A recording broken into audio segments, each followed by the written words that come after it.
Thank you everyone for tuning in to today's Lithium Australia Investor Webinar. My name is David Tasker and I will be your host today. This investor presentation provides updates on Lithium Australia's wholly owned subsidiaries, Envirostream, which is leading Australia's onshore mixed battery recycling industry, and VSPC, which is developing the next generation of advanced battery powder materials, including lithium ferro phosphate or LFP. Chief Financial Officer Stuart Tarrant will take you through the formal presentation. At its completion, he will then be joined by Non-Exec Chairman George Bauk to answer any questions you may have.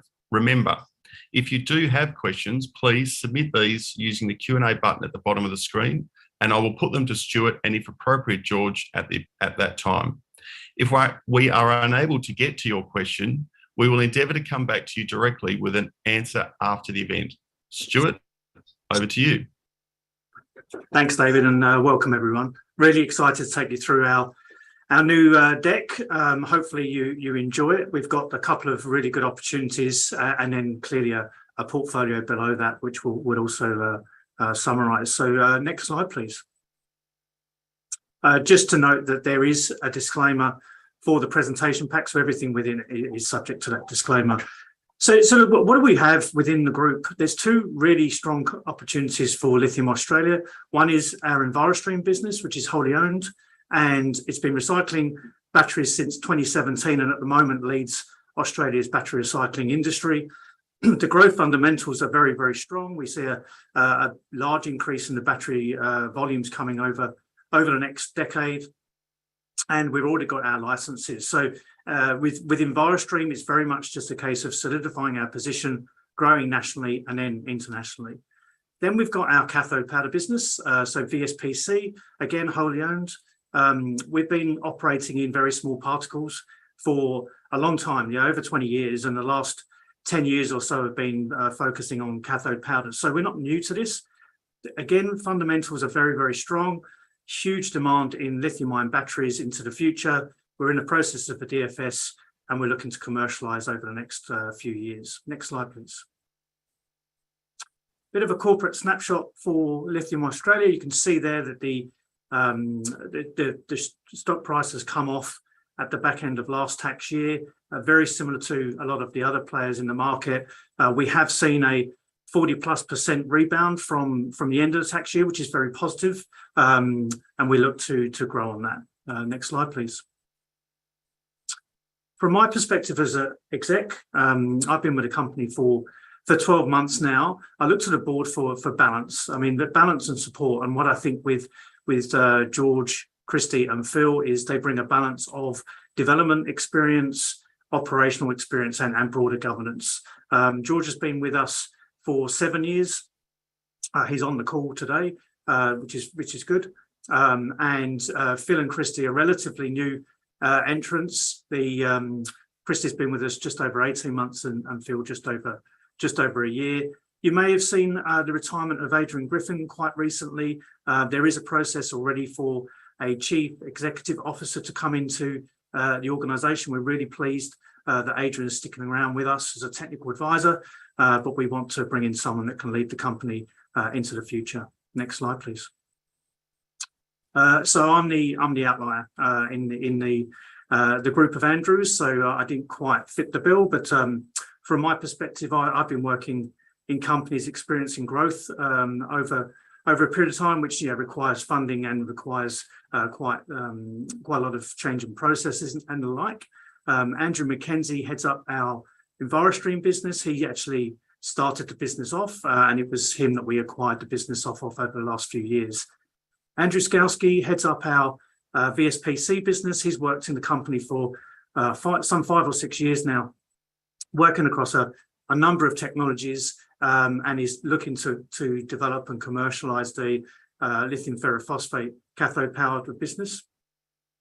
And Andrew Napier is our technical guru, supports everyone from a processing perspective, that's his expertise, but also looks after our technical studies which are going on at the moment.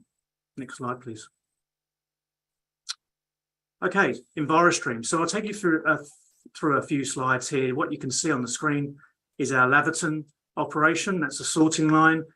We commissioned this location at the back end of 2021, and that really enables us to push our volumes up. Next slide, please. So we're currently leading the Australian lithium-ion battery recycling industry. And so what does that mean for us? What it means is that the growth in lithium-ion batteries coming into the future is really going to underpin our growth. The more lithium-ion batteries there are to recycle, the better for Envirostream. The estimates are that there's a 20% compound annual growth rate of lithium-ion batteries coming available for us, and significantly over 90% of lithium-ion batteries are currently sent to landfill, and that's pretty poor. Policies will change, hopefully, in the future, and that again represents a big opportunity for Envirostream to pick those volumes up. Next slide, please.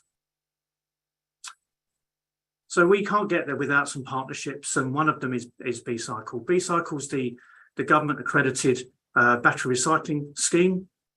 It's really there to keep the importers of batteries honest. So there's a levy that is charged as batteries come into the country. That's what funds the scheme. And then the scheme pays for the collection of batteries, the sorting of batteries, and the processing of batteries. And Envirostream does all three of those things. You may have seen last week or the week before last, apologies, we announced our first payment under the scheme. In itself, a big achievement, but really just the first of many payments we expect to get through the scheme, and just demonstrates that the scheme is now fully operational. Next scheme, please. Next slide, please. Okay, so what do? Envirostream. It leads the Australian battery recycling industry, and it makes revenue from the collection of batteries, the sorting of batteries, and the processing of batteries. That can be either through the B-Cycle scheme or even direct. So we've got some partnerships with some battery manufacturers. They deliver their end-of-life batteries to us, and then we recycle them on a commercial basis. Next slide, please. 5 simple steps. So we collect, store, sort, process, and then sell the batteries. I'll take you through some of that now. Next slide, please.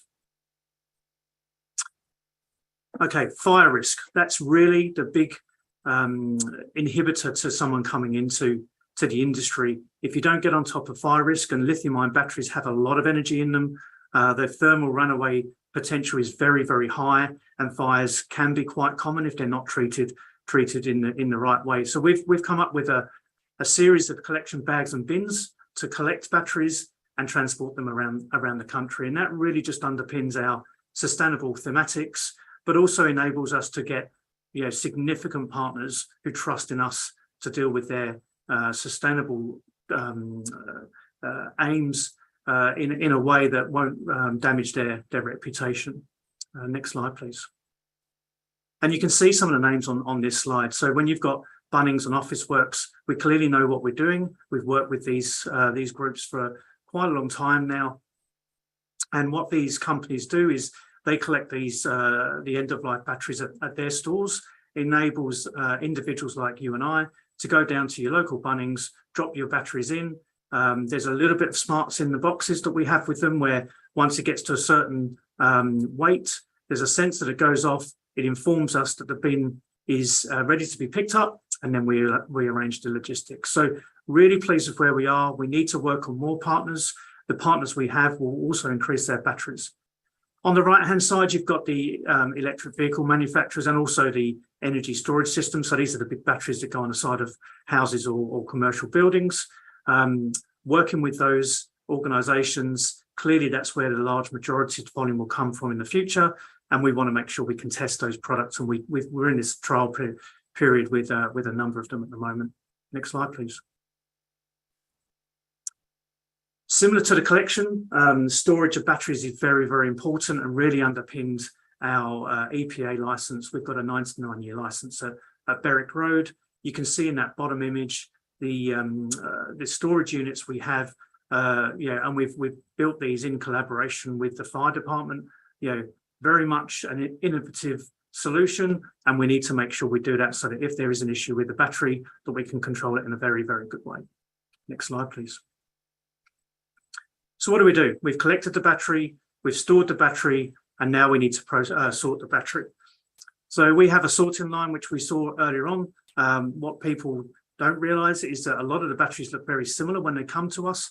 And so it's not a highly technical process, but it does require a lot of thinking. We don't want to mix up your batteries because it really impacts your ability to further process downstream. So you can see the conveyor belt there, all the different battery types come through. We've got a semi-autonomous process. A couple of guys up on the sorting line can flick the batteries between the different chemistries, and we stick them in the bins, and then we're able to process them a little further. Next slide, please. For lithium-ion batteries, so people don't really understand that we actually recycle more than 90% of lithium-ion battery content that we receive, which is something we're really proud of, but something we strive to increase up to 100%. So we'll take the steel, copper, any plastics within, and more importantly, what's called a mixed metal dust. So this is the active metals within the lithium-ion batteries. We're able to take that and filter it down to a more concentrated mixed metal dust, and then sell it on to some of our partners. Next slide, please.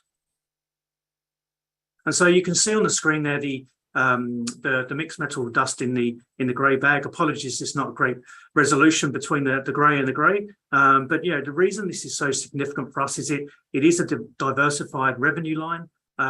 We get paid based on the index for cobalt and nickel and the like. So and we sell off to tier 1 mining companies and international recycling businesses. So very strong for us. We should see the growth in this mixed metal dust increase as the availability of lithium-ion batteries increase at Envirostream. Next slide, please. Okay, so we've got a market that's going to grow 20% compound annual growth rate, and we're only recycling 9% at the moment. We've got all of our permits. We're ready to move forward with the people we have. For us, it's about solidifying our position. All of our facilities are based in Melbourne at the moment, but we do have a national footprint. Our view is to increase and diversify our infrastructure across the country and then into New Zealand and internationally. Next slide, please. Okay, and then I'll take you through our VSPC business. So what you can see on the screen here is our R&D facility just outside Brisbane. We've been operating this for a very long time, as I mentioned, and we only produce LFP, lithium ferrophosphate, on a very small scale, so 1 to 2 tonnes per annum. We do have very high quality products, and definitely within Australia leading this space. Next slide, please. So what are the fundamentals? It really comes down to the safety aspects of lithium ferrophosphate or LFP batteries relative to NCM batteries. So when you look at the sustainable elements of safety, of cobalt, specifically when you look at conflict metals, but also when you look at performance, which is something that's required by all the battery manufacturers, and cost, we've seen a shift more recently of some of the larger EV manufacturers towards LFP away from NCM, and that's the same for these stationary batteries as well, the big batteries. Next slide, please. And you look at the demand fundamentals. So on the left-hand side, you can see the graph at the end of 2021, about 400,000 tonnes of LFP were produced. By the end of this decade, it's expected that will get to 3.3 million tonnes of LFP produced. And significantly for us, and I'll come to this in a few slides, but our first development will be 10,000 tonnes per annum. So really, really modest compared to the overall market. And what that means is we can grow very quickly past that first module. There's another thematic on LFP. At the moment, over 99% of LFP is produced in China. And so they've got a dominance over the supply chain. There's a drive from an industry and government perspective to decouple that dominance. And we see that there's an opportunity for VSPC to do that. We've seen in the market there's premiums for non-Chinese products. And also we know that there's available funds and grants from various governments around the world to support the onshoring of critical materials. Next slide, please. So you can see our product there, very, very high quality product. We've had our product tested by cell manufacturers around around the world. Really what they're looking for is a consistent product, a low product, and something that can be done in an efficient way. That's what we've developed through our flow sheets. As I mentioned, we've only produced a smallish amount of volume on an annualized basis, but what we have had tested has come up very strongly against the available commercial LFP powders on the market. Next slide, please.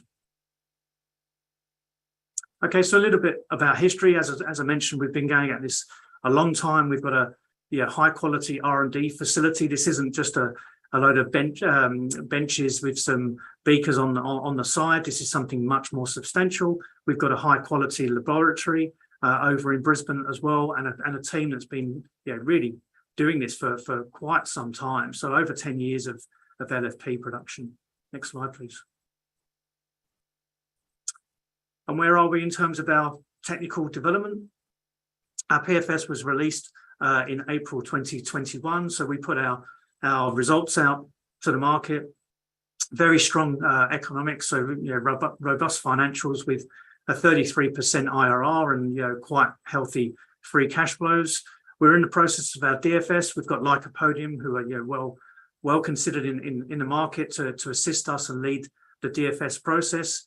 And we're looking to commercialize by 2026. So production will start in 2026, and we'll develop this in a Western location, possibly Australia, possibly North America. Next slide, please. So again, fundamentals of VSPC, very fast growing demand for lithium ferrophosphate powders. So we sit in the right space. There's also this geopolitical shift towards non-Chinese production centers. We're in the process of our DFS, so we put ourselves in the right space to develop. We'll start with one module of LFP of 10,000 tons per annum, and then we'll quickly grow with the market to ensure that we can capture as much of it as possible. Next slide, please. And next slide again, please. So these are some of the other opportunities we've had. We've simplified our organisation down.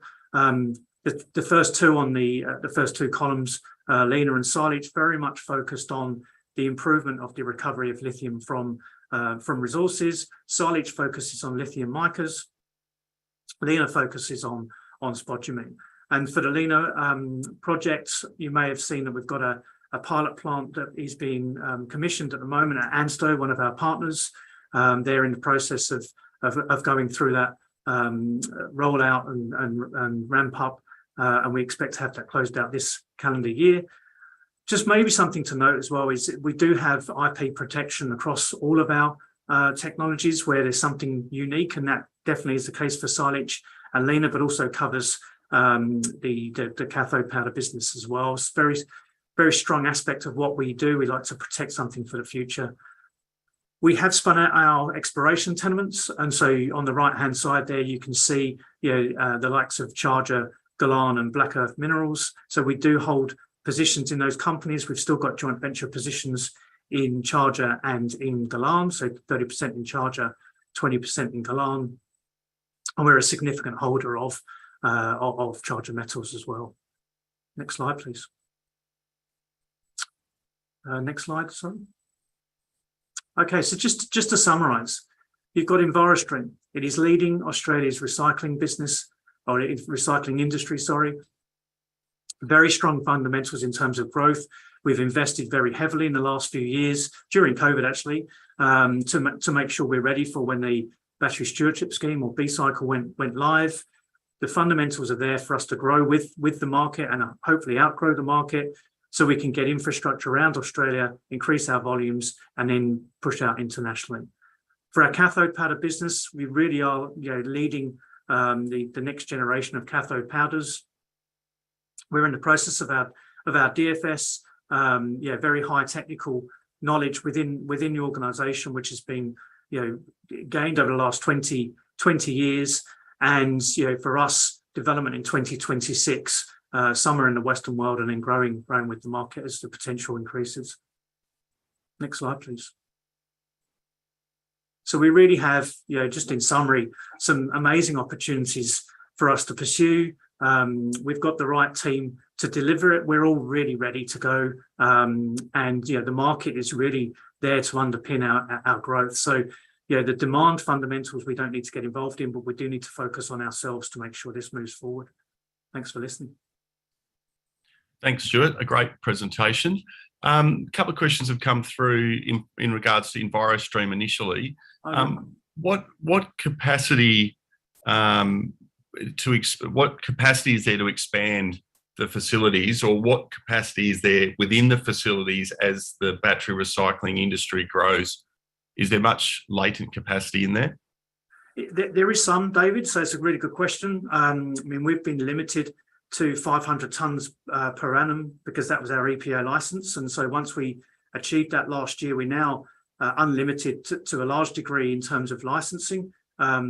We believe our facility can do significantly more than what we've been doing in the past. We haven't quite tested it yet, but I think for us, the diversifying of infrastructure is very much a case of shortening supply chains. So carbon footprint is something that's very strong in our organisation. Batteries are actually classed as a dangerous good because of the fire risk, and so if you can shorten your supply chain, your delivery distances, that will lower costs as well from an operating perspective. So that's the reason why we want to increase our infrastructure, David. In the Envirostream business, again, what is there an opportunity to expand internationally based on the skill set that's been built up within the business in Australia? Yeah, absolutely. Internationally, there's really not a great deal of players in this space. There are some, but we have some really good knowledge, especially in the mixed metal dust perspective. So we've been looking at New Zealand more recently, and we've also been looking in the UK as well. But the US is a great market for us. So I think there's definitely a case of us solidifying our knowledge and infrastructure expansion within Australia, and then very quickly moving internationally. And touching on Australia, having a facility in Victoria, or facilities in Victoria, don't limit your Australian distribution. In fact, you could expand further in Australia. Oh, absolutely. So, our partners are nationwide. We collect batteries from every state. And so we want to leverage that as much as possible. The only facilities we have at this point in time, David, are the ones in Victoria. And how important are groups like Bunnings and others to the Envirostream business? And are they starting to see the importance of battery recycling in their business as well? Yeah, they are. So really important. Our partners are really important to us. The ability to leverage connection networks of the likes of Bunnings and Milwaukee and Officeworks is very important for us, because it just lowers our need to set up drop points for ourselves. And in terms of our design, we work hand in glove with these guys. They have very high ESG expectations, as do we. And for us, it's about partnering to make sure we can come out with those agreed outcomes and lower the amount of batteries that are going into landfill. And a good question here: do you see a time in the not too distant future where people will have a battery recycling box at home in exactly the same way they recycle their tin cans or their plastic bottles? I really hope so. I really hope so, because that would be a great outcome for us. In Victoria, it's mandated, it's actually law that you have to recycle batteries. That's not the case across the rest of the country, but we see that policy will shift, and there's just no reason why you wouldn't have an Envirostream bag in your house that you collect and drop off at your local Bunnings, or in fact, depending on which state you're at, you could come to our facilities and drop it off. But that would be excellent. And how do the government's tariffs on electric vehicles impact partnerships with EV manufacturers? I don't think there's any impact on us. Most of what we do is a trial basis. So our partnerships there are very much to ensure that we understand how to handle the batteries that come through. They're all made in slightly different ways. Some come in pouches, some come in cells, and so they behave or misbehave in some cases a bit differently. So the reason we're investing a lot of time with the EV manufacturers and the energy storage system is just to understand how we can be efficient in the future, and also more importantly, we give the data back of how much of the active metals we can capture through our process, which is important for them. And in terms of VSPC, the expansion strategy there nationally and internationally?